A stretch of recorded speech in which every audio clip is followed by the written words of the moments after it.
Good morning to all of you. This is Neha, your course teacher, which is Weed Management, and your course number is Agro 5212. Okay. So in our previous lecture, we had seen herbicide interaction. Okay. So herbicide compatibility to different agrochemicals. Okay. So part 1 हमने देखा है, and our today's topic is again herbicide compatibility with agrochemicals and their applications part 2. ठीक है, इसमें हम देखेंगे जो compatibility है वो पर्टिकुलर किसके साथ कंपैटिबल है. कल हमने बेसिक इंट्रोडक्शन देखा हुआ था. ठीक है, कि कैसे इंटरेक्शन करता है हर्बिसाइड के. इंटरेक्शन किस टाइप के होते हैं, क्या हार्म करता है.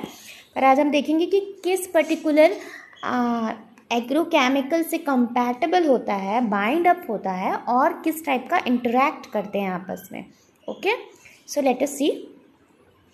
ओके, सो हर्बिसाइड मॉइस्चर इंटरैक्शन. ठीक है, जब हर्बिसाइड का मॉइस्चर से इंटरैक्ट होते हैं, ठीक है, तो क्या होता है हमारे क्रॉप प्लांट पे, ये हम देखेंगे. ठीक है, so soil applied herbicides fail when there is a dry spell of 10 to 15 days after their application. Pre-emergence herbicide may be lost by photodecomposition, volatilization and wind blowing, while some amount of water is desirable to activate the soil applied herbicide. Excess of it may leach the herbicide to the crop seed and root zone. Okay, so अगर हम देखते हैं कि अगर moisture से interaction होता है, ठीक है, चाहे वो एक्सेस अमाउंट में हो या कम अमाउंट में हो, तो क्या होता है, अगर हम सॉइल अप्लाइड जो भी हमारे हर्बिसाइड्स है, अगर हम उसका एप्लीकेशन करते हैं, ठीक है, सॉइल में हम अगर उनका एप्लीकेशन करते हैं तो हम देख रहे हैं कि 10-15 दिन बाद उनका रिज़ल्ट आता है. ठीक है, तो अगर वो प्री एमरजेंस है, ठीक है, प्री एमरजेंस मतलब हमारे वीड आने से पहले हमने हर्बिसाइड का एप्लीकेशन कर दिया है. ठीक है, तो वो क्या करता है, फोटो डिकम्पोजिशन, जिसकी वजह से फोटो डिकम्पोजिशन होने लगता है और उस हर्बिसाइड का वाष्पीकरण होने लगता है, वोलेटाइलाइजेशन होने लगता है. ठीक है, वोलेटाइल प्रवृत्ति के हो जाते हैं. And wind blowing while some amount of the water is desirable to activate soil herbicides. ठीक है, लीच आउट होने लग जाता है. जो भी उनके मॉलिक्यूल्स होते हैं वो ऊपर एक सरफेस पे लीचिंग होने लग जाती है. ठीक है, एक्यूमुलेशन होने लग जाता है, ऊपर बैठने लग जाते हैं वो. उससे क्या होता है, मॉइस्चर होल्डिंग कैपेसिटी जो है सॉइल की वो कम हो जाती है. क्यों कम हो जाती है, क्योंकि लीचिंग हो गई है ऑलरेडी, ऊपर में एक परत बन गया है, लेयर बन गया है. तो ऊपर, तो अगर हम इरिगेशन देते हैं, ठीक है, अगर हम वाटर अप्लाई करते हैं अपने प्लांट पे, क्रॉप प्लांट पे, तो क्या होता है, ऊपर से पानी जो है वो इवोपोरेट हो जाता है, नीचे सॉइल तक नहीं पहुंच जाता, पर्कुलेशन नहीं हो पाता. क्यों, क्योंकि आपके सॉइल में ऑलरेडी हर्बिसाइड की वजह से लीचिंग हो गई है, लीच आउट हो गए हैं. ठीक है, तो मॉइस्चर होल्डिंग कैपेसिटी क्या हो गई है, कम हो गई है. तो कुछ हर्बिसाइड जो है, ठीक है, वो मॉइस्चर और हर्बिसाइड्स का जो इंटरेक्शन होता है वो अच्छा नहीं होता, हम से कह सकते हैं. ठीक है, कि वो it is not good for the interact between the some kind of herbicides and some kind of soil applied herbicide भी कुछ से, कि सॉइल अप्लाइड हर्बिसाइड है कुछ जैसे हम प्री एमरजेंस में दे रहे हैं, तो 10 to 15 डेज बाद हम देखते हैं कि वो जो हर्बिसाइड्स के मॉलिक्यूल्स हैं या जो भी हर्बिसाइड है वो लीच आउट होने लग गए हैं, अब अपर सरफेस पे बैठने लग गए हैं. ठीक है, तो वो क्या करते हैं, क्रॉप के जो सीड होते हैं, ठीक है, और रूट के जो जोन होते हैं, अगर हमारी क्रॉप नहीं होगी है, ठीक है, अगर जर्मिनेशन नहीं हुआ है तो फिर तो क्वेश्चन ही नहीं है कि आपका जर्मिनेशन हो ही नहीं पाएगा, क्योंकि मॉइस्चर ही नहीं मिलेगा आपके क्रॉप सीड को. ठीक है, प्रिम्यूल ही नहीं निकल पाएंगे, डिस्टर्बेंस क्रिएट होगा. ठीक है, और अगर क्रॉप उग आया है आपका तो क्या करेगा, वो रूट जोन को अफेक्ट करेगा आपकी. ठीक है, रूट को डिस्टर्बेंस क्रिएट करेगा, रूट को डेवलप नहीं होने देगा. तो ये सारे प्रोसेस जो होते हैं वो इंट्रैक्शन की वजह से होते हैं. ठीक है, दिस में injury the crops and on other sides result in poor wheat control. ठीक है, तो ऑब्वियस है इससे वीट कंट्रोल तो बहुत ही पुअर हो जाएगा, क्योंकि जो भी हमने हर्बिसाइड अप्लाई किया वो मॉइस्चर के कांटेक्ट में आया, सॉइल अप्लाइड हर्बिसाइड था, वो मॉइस्चर के कांटेक्ट में आया और लीच आउट हो गया. ठीक है, लीच आउट हो गया तो ऑब्वियस है जिस काम के लिए वो आया था वो काम तो उसने किया नहीं, ठीक है। इनफैक्ट क्या कर दिया उसने और हमारे सॉइल को लीचिंग करने की वजह करने के कारण हमारा जो क्रॉप सीड्स हैं वो अफेक्ट हो गया, जर्मिनेशन डिस्टर्बेंस हो गया, ठीक है, रूट जोन पे डिस्टर्बेंस क्रिएट कर दिया। तो ऑब्वियस है वीट का कंट्रोल, बहुत ही पुअर वीट कंट्रोल हमें देखने को मिला जब ये इंटरेक्शन आपस में हुआ तो, ठीक है। सो हैवी शोवर में wash down herbicide from the foliage, ठीक है। तो इस टाइप का जब हम किसी पर्टिकुलर हर्बिसाइड में कैरेक्टर देखते हैं कि भाई वो लीच आउट कर रहा है मॉइस्चर के कांटेक्ट में जब आता है, सपोज एग्जांपल अगर एट्राजिन हमने डाला, ठीक है, एट्राजिन हमने सॉइल सरफेस पे डाल दिया तो एट्राजिन मॉइस्चर के कांटेक्ट में आके लीच आउट हो गया, ठीक है। अब एट्राजिन को हमने डाला था कि भाई वो हमारे क्रॉप वीट प्लांट को ख़त्म करे, प्री एमरजेंस से पहले उनके सीड को ख़त्म कर दिए। सो उसने क्या कर दिया, उसने तो हमारे क्रॉप सीड के जर्मिनेशन को ही बंद कर दिया। क्यों? क्योंकि उसने वो लीच हो गया, लीच होने की वजह से मॉइस्चर कैपेसिटी, होल्डिंग कैपेसिटी कम हो गई, पर्कुलेशन नहीं हो पा रहा है, डिस्टर्बेंस हो रहा है सीड को जर्मिनेट होने में, ठीक है। तो हम देखते हैं कि इस टाइप का अगर हर्बिसाइड है, ठीक है, जो लीचिंग का जिसमें कंप्लेन होता है, ठीक है। हमने देखा अपने हर्बिसाइड के क्लासिफिकेशन में कि बहुत से हर्बिसाइड्स हैं, दोनों काम करते हैं मतलब सॉइल अप्लाइड भी हम उसे कर सकते हैं, फॉलिएज अप्लाइड भी हम उसे कर सकते हैं। तो जब हम देखते हैं कि सॉइल में ये ऐसा इंटरेक्ट करके ये रिजल्ट फाउंड कर रहे हैं तो हम उसे क्या करेंगे, उनके जो एप्लीकेशन है, ठीक है, उनके जो मेथड ऑफ द एप्लीकेशन है उसको चेंज कर देंगे और फॉलिएज एप्लीकेशन में कन्वर्ट कर देंगे, ठीक है। सो ये था herbicide moisture interaction. Okay, so moving on. Okay, there are some another phenomena which occurs in the interaction between herbicide moisture and herbicide also. Okay, so continuous wet weather may include herbicide injury in certain crops by turning them highly succulent. Okay, so ये क्या होता है जब आप continuously, क्या होता है जब वेट वेदर मिलता है हमारे प्लांट को, ठीक है, या हर्बिसाइड को हम वेट वेदर मिलता है। क्यों मिलता है वेट वेदर? क्योंकि भाई वो मॉइस्चर से इंटरेक्ट हो रहा है ना। तो जो भी हर्बिसाइड है हमारा वो मॉइस्चर से इंटरेक्ट हो रहा है। तो हम देखते हैं कि बहुत सारे क्रॉप प्लांट में, ठीक है, स्पेशली मेज में क्या होता है, जो लीव्स को वो क्या बोलते हैं, हाईली सक्यूलेंट बना देते हैं मतलब पानी उसमें बहुत ज़्यादा होल्डिंग कैपेसिटी हो जाती है, होल्ड कैपेसिटी नहीं बोल सकते, अडॉप्शन बोल सकते हैं, होल्ड कर लेता है वो। तो लीव्स को ज़्यादा जितनी पानी की आवश्यकता उसे नहीं है, जितना एसेंशियल वाटर रिक्वायरमेंट उस पर्टिकुलर क्रॉप का नहीं है, उसके बावजूद भी वो उसको कर रहा है। क्यों? क्योंकि उसको स्ट्रेस है, ठीक है, उसको उसी टाइप का ट्रीटमेंट मिल रहा है तो वो कर रहा है ऐसा, ठीक है। तो उससे क्या होता है लीव्स जो हैं, ठीक है, लीव्स जो हैं वो क्या करते हैं, ज़्यादा वेट वेदर मिलने की वजह से रॉटन होने लगते हैं, सड़ने लगते हैं, रॉटन का प्रॉब्लम आने लगता है, ठीक है। तो ये जो प्रोसेस है वो ये भी देखते हैं हम कि कंटिन्यूसली अगर हम वेट वेदर पे किसी हर्बिसाइड का इंट्रैक्शन हो रहा है तो ये इंजरी भी हमें देखने को मिलती है।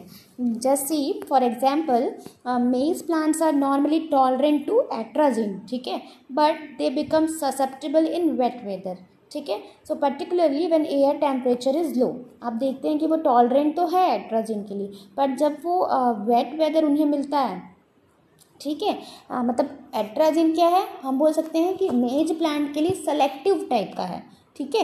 एट्राजिन सेलेक्टिव टाइप का क्यों? क्योंकि मेज उस हर्बिसाइड के लिए टॉलरेंट है, इजंट इट, वो सिर्फ उसी को मारेगा जिसे उसे मारना है, मतलब वो टारगेट प्लांट को ही मारेगा, हमारे क्रॉप प्लांट को नहीं मारेगा। That's why we say that maize plants are normally tolerant for atrazine, ठीक है, इस वजह से एट्राजिन से वो टॉलरेंट है, but they become susceptible in wet weather, ठीक है। लेकिन अगर एट्राजिन मॉइस्चर के कॉन्टैक्ट में आता है, इंटरेक्शन होता है जब, ठीक है, कंबाइन होते हैं जब, तो फिर वो ससेप्टेबल हो जाता है उसके लिए, उस कंडीशन पे वो सेंसिटिव हो जाता है। सेंसिटिव होने का कारण क्या है? उसको हार्म पहुंचता है। क्यों? क्योंकि एयर टेम्परेचर लो हो जाता है उस कंडीशन पे, ठीक है। तो इस कंडीशन में एयर टेम्परेचर भी लो रहे तो उसके लीव्स जो है सक्यूलेंट प्रवृत्ति के हो जाएंगे, ठीक है, पानी को होल्ड कर लेंगे कितने। अब उसका वो कोर नेचर ही नहीं है कि वो वाटर को होल्ड कर सके, क्योंकि वो सक्यूलेंट प्लांट तो है नहीं मेज, इजंट इट। तो वो सकुलेंट प्लांट नहीं है तो वो वाटर को होल्ड कैसे करेगा? तो एक टाइम बाद लीव रॉटन की प्रक्रिया चालू होने लगती है, लीव सड़ने लगते हैं। ओके, सो ये जो है इस तरीके से हार्म पहुंचाता है। Then extra succulence has been found to increase atrazine absorption and lower temperature decreases its metabolism inside the plants. Obviously जब लीव ही सड़ने लग जाएगा तो मेटाबॉलिज्म तो होगा ही नहीं, प्रोसेस ही नहीं होगा फोटोसिंथेसिस का, तो फिर मेटाबॉलिज्म तो होगा ही नहीं। ठीक है, तो इसको ऐसे समझ सकते हैं हम। Then quality of water use में also determine herbicide action. Dusty water reduces action of paraquat, calcium chloride. Rich water reduces glyphosate and phytotoxicity. Okay, so quality of the water भी डिपेंड करती है मॉइस्चर इंटरेक्शन होने में। ठीक है, मतलब moisture किससे आता है? वाटर से आता है ना भाई। जो भी मॉइस्चर आ रहा है हमारे सॉइल पे या हमारे प्लांट पे, वो कैसे आ रहा है? मॉइस्चर वाटर के थ्रू आ रहा है ना। तो वाटर का क्या क्वालिटी है? हार्ड वाटर है, सॉफ्ट वाटर है, कौन से एलिमेंट उस वाटर में ज़्यादा है?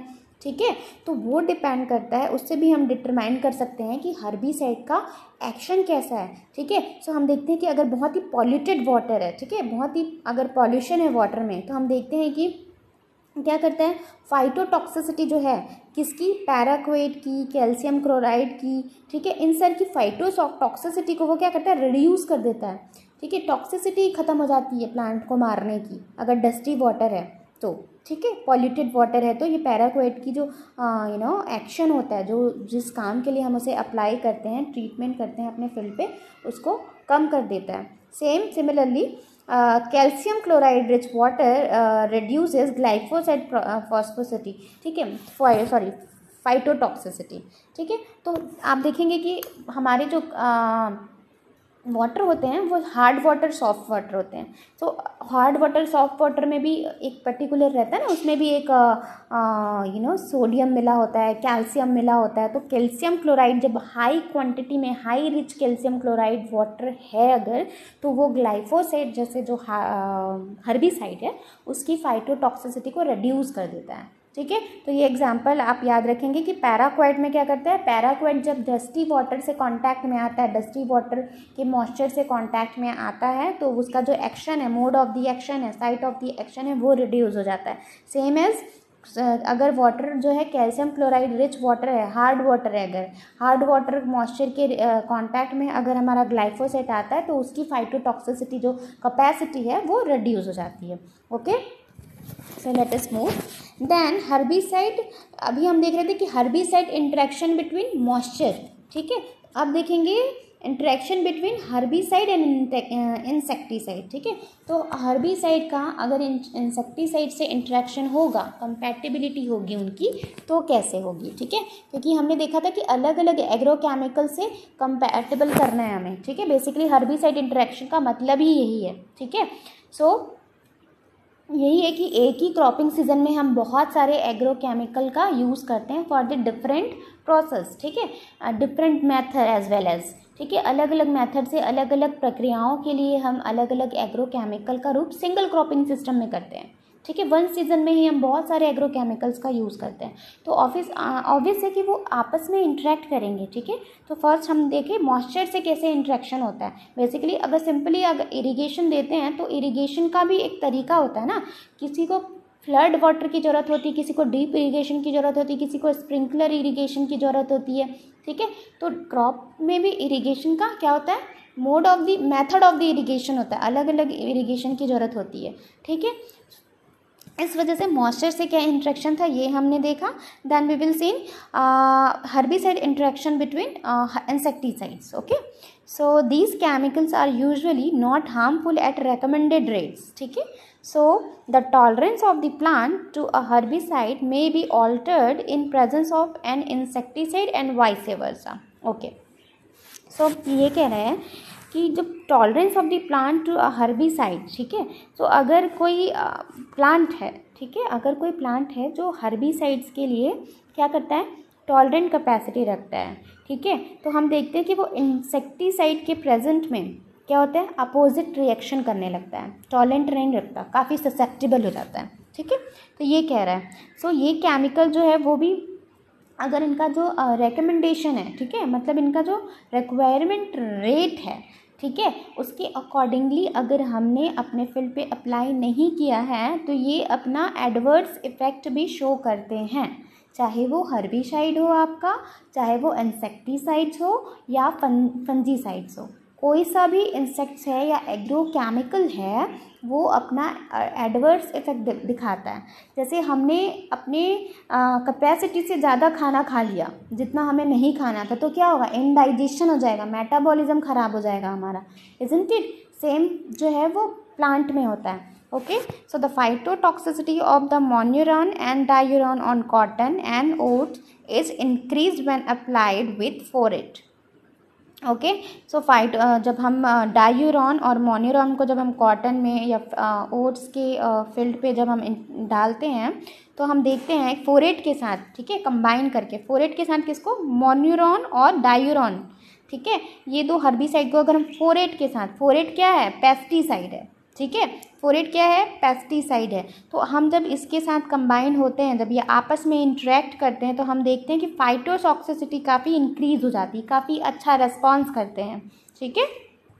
Then phorate interacts antagonistically with trifluralin to increase cotton yield. देखिए, फोरेट को अगर हम मोन्यूरॉन और डायूरॉन के साथ अगर वो इंटरेक्ट कर रहे हैं तो सेम वो पॉजिटिव इफेक्ट शो कर रहे हैं, पॉजिटिव रेस्पॉन्ड कर रहे हैं, फाइटोटॉक्सिसिटी बढ़ रही है, ओके। बट अगर हम फोरेट जो है हमारा वो ट्राइफ्लोरेलिन के साथ इंटरेक्ट हो रहा है, ठीक है, के साथ वो इंटरेक्ट हो रहा है तो एंटागोनिस्टिक अपना इफेक्ट दिखा रहा है, एंटागोनिस्टिक इंक्रीज क्रॉप यील्ड, ठीक है, but stimulating secondary roots in the root zone for pesticide incorporation, ठीक है। So at the same time वो अपना एडवर्स इफेक्ट दिखा रहा है और एट द सेम टाइम वो अपना पॉजिटिव इफेक्ट भी दिखा रहा है, ठीक है। तो this is example is must, आप ये इंक्लूड करेंगे तो आपको डेफिनेशन लिखने की ज़रूरत नहीं है, ठीक है। आज सामने वाले जो एग्जामिनर हैं उसे समझ आ जाएगा कि इसे पता है कि what is the interaction between herbicides and insecticides, ठीक है। इसलिए मैं बार बार कहती हूँ, फ्रिक्वेंटली मैंने ये बात कही है कि एग्जाम्पल हर चीज़ में मस्ट है। अगर आपने एग्जाम्पल मस्ट कर दिया तो मुझे डेफिनेशन पढ़ने की ज़रूरत ही नहीं है आपकी, मुझे पता है कि इसको एग्जाम्पल पता है, कि इसे पता है कि ये पूरे प्रोसेस क्या है, ठीक है। तो एग्जाम्पल आपको हमेशा याद में रखना है, okay. So moving on, okay, then propanil interacts with certain carbamate and phosphate insecticide used as seed treatment on rice, ठीक है। तो जैसे प्रोपानिल जो है वो कार्बामेट से इंटरेक्ट होता है फॉस्फेट से, और जो हम बेसिकली सीड ट्रीटमेंट के लिए राइस में यूज़ करते हैं, तो ये भी काफ़ी अच्छा रिस्पॉन्स करता है, okay. But chlorinated hydrocarbon insecticide as seed treatment have not interacted with propanil that same at the same time. अगर हम प्रोपानिल, ऐसा नहीं है कि वो सीड ट्रीटमेंट वाले जो हमारे सीड ट्रीटर है, सपोज बाविस्टिन के साथ हमने किसी अनदर हर्बिसाइड ने इंटरेक्ट कर लिया तो वो अपना अच्छा रिस्पॉन्स दे रहा है, बट उसका मतलब ये नहीं कि बाविस्टिन और थायरिन हर हर्बिसाइड के साथ सीड ट्रीटमेंट के साथ अगर आप उसे मिक्सअप करेंगे तो वो अपना अच्छा रिस्पॉन्ड करेगा, ठीक है। तो यही है कि क्लोरोनिनेट जो है हाइड्रोकार्बन जो है उसके साथ जब प्रोपानिल होता है, जो कि क्लोरोनेट हाइड्रोकार्बन भी क्या है, सीड ट्रीटमेंट पाउडर है, सीड ट्रीटमेंट लिक्विड है, ठीक है। तो उसका ट्रीटमेंट जो है एट द सेम टाइम प्रोपानिल के साथ सही नहीं है, बट वो जो प्रोपानिल जो है वो कार्बामेट के साथ, कार्बामेट और फॉस्फेट के साथ जो है उसका जो रेस्पॉन्ड है, ठीक है, उसका जो रेस्पॉन्ड है वो काफ़ी पॉजिटिव है, okay। So it is very quite positive and at the same time it is not positive as well as, ठीक है। When propanil is applied at intervals between 7 and 56 days after carbofuran treatment, it is result in greater injury to rice vegetatively, ठीक है। अगर हम देखते हैं कि हमने प्रोपानिल अप्लाई किया है, ठीक है, मतलब एक इंटरवल में, ठीक है, this is about the interval, this is not the exact, ठीक है, 7 and 55 days after carbofuran treatment, ठीक है। पहले हमने क्या किया, कार्बोफ्यूरॉन का ट्रीटमेंट कर दिया, क्यों कर दिया, वीड ख़त्म करने के लिए, ओके। देन आफ्टर हमने प्रोपानिल का यूज़ करा, तो प्रोपानिल का यूज़ करा जितने दिन के इंटरवल के बाद हमने प्रोपानिल का यूज़ करा, तो हम देखते हैं कि ये काफ़ी इंजरी कॉज करता है, किसमें, वेजिटेटिव में, वेजिटेटिव मतलब लीव्स में, मे बी लीव जो हैं वो बर्न हो जाएंगे, ज़्यादा टॉक्सिसिटी शो करेगा तो क्यों, क्योंकि वो उसके लिए उनके कंबाइंडिंग नेचर के लिए ससेप्टेबल नहीं है। ठीक है, तो ये जो सारी चीज़ें हैं वो इस तरीके से कॉज करते हैं। ठीक है, तो आज हमने देखा interaction between herbicide with moisture and interaction between herbicide with insecticides. ठीक है, अगले लेक्चर में हम देखेंगे interaction between herbicides and fungicides and another agrochemicals. ठीक है, ये बहुत ही इंपॉर्टेंट है, आपको ये याद रखना है। इस वजह से मैंने इसे पार्ट पार्ट में डिवाइड किया हुआ है ताकि आप इसे ईज़िली याद कर सकें। अगर मैंने यहाँ पे 10 एक्चुअली मैंने यहाँ पे 10 बहुत सारे एग्जाम्पल्स है, but I have taken only main ones. ठीक है, मैंने सिर्फ ये इम्पॉर्टेंट ही लिया हुआ है, तो 10 में से एटलीस्ट आपको 5 याद रखने हैं, कम से कम 5 तो याद रख सकते हैं ना। तो आप उससे क्या करेंगे, आप जब ये अपने एग्ज़ाम में मेंशन करेंगे तो काफ़ी अच्छे मार्क्स आपको मिलेंगे। ठीक है, सो एग्जाम्पल हमेशा याद रखना है, एग्जाम्पल मस्ट है। ओके, आज के लिए बस इतना ही। Thank you very much, and till then be safe, take care, thank you।